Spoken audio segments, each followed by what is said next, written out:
Bien sûr, comme je le dis, maintenant, il n'est pas question que nous puissions déjà commencer à nous plaindre. Non, non, voilà, nous n'étions pas mur au mur pour accéder à notre indépendance. Mais maintenant, nous sommes déjà quoi? Indépendants. Nous devons réfléchir sur ce qui est réellement. Réellement. Ceux qui disent que nous n'étions pas matures là, c'est parce qu'effectivement, eux n'étaient pas aussi matures, ok, pour que nous puissions accéder à notre indépendance. Mais je crois que les Congolais est mature, ok. Il y a quand même des gens que moi j'appelle des intellectuels. Bien sûr que tout le monde n'est pas intellectuel. Bah, dans notre contexte, ils ne sont pas dans l'intellectuel, c'est celui qui sait lire et écrire, tout ça. Mais il y en a qui savent très bien penser avec leur tête et aller de l'avant. Je crois que les Congolais, bien sûr, à ce moment-là, il n'y a pas seulement un problème de maturité, un problème d'intérêt. Nous ne pouvons pas dire que nous n'étions pas matures pour accéder à l'indépendance. Parce qu'avoir même maintenant là, qui va dire que nous sommes aussi matures pour accéder à l'indépendance? Si on voit tel que nous agissons dans notre pays maintenant, là, avec ce pays que nous avons, un très beau pays, avec tout ce que nous avons, est-ce qu'on peut dire que maintenant là nous sommes matures, que nous sommes maintenant à mesure?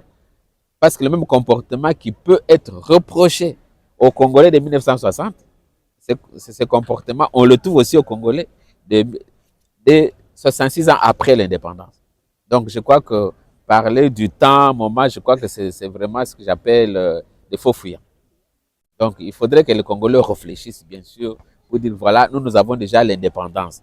Ne continuons pas à regretter, non, non, nous avons accédé à l'indépendance avant le temps. Non, le temps était aussi venu pour que nous puissions accéder à notre indépendance. Et surtout que c'est au moment où beaucoup d'autres pays africains ont déjà commencé aussi à accéder à leur indépendance. Peut-être que c'est la formation qui nous a été donnée par les Belges qui ne pouvaient pas nous amener directement à assumer nos responsabilités. Les Belges nous ont donné une formation, ok, qui devrait servir d'auxiliaire, pour que les Congolais servent d'auxiliaire aux Belges. Nous pouvons regretter.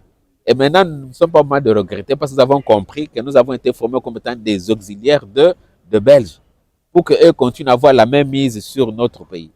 Maintenant, il est question de maintenant dire que maintenant nous sommes matures, nous avons compris que nous n'avons pas été formés pour assurer la relève. Et maintenant que nous avons la relève à main, qu'est-ce que nous devons faire?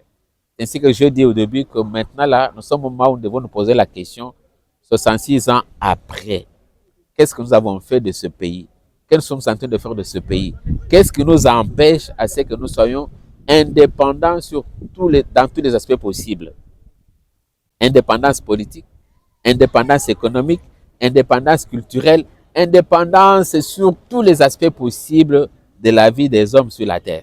Mais aussi longtemps que nous n'y pensons plus et que l'indépendance est restée comme étant un slogan creux, je crois que nous ne sommes pas aussi indépendants. Je crois que c'est comme ça que nous, en tant qu'Israéliens, devons voir les choses. Nous avons vu la lutte qui a été menée par les Congolais. Ils ont mené la lutte pour accéder à l'indépendance. Comment des gens qui ont mené une lutte pour accéder à l'indépendance, ils ont l'indépendance et après on va dire que ces gens n'étaient pas matures.